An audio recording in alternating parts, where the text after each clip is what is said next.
Ақылды басшың болса адаспайсың деген қазақта сөз бар. Кемеңгер басшы кемел келешектің кепілі.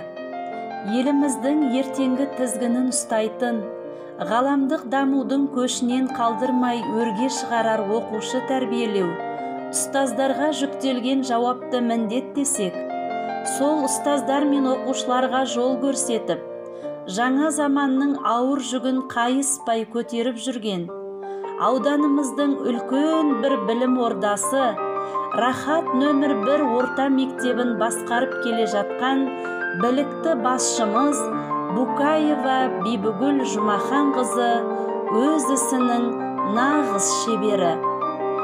Ол үнемі ізденіске толы өмір жолында мектеп ұжымы мен мектеп шәкірттеріне жан-жақты білім мен тәрбие беріп, ерен еңбек етіп жүрген білімді басшы.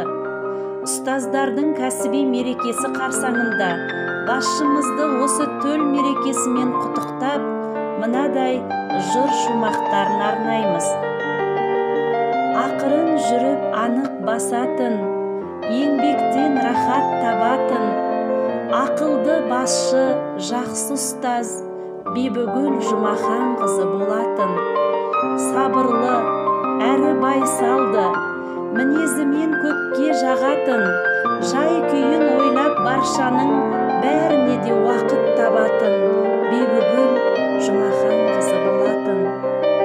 Биікке қағып қанатын, жақсы істен ләззат алатын, жалындап тұрған жастардың жігерлі отын жағатын Бибігүл Жұмаханқызы болатын.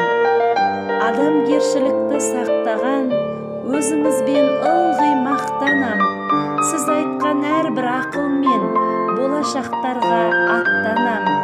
Біздің Бибігүл Жұмаханқызы өте жақсы адам.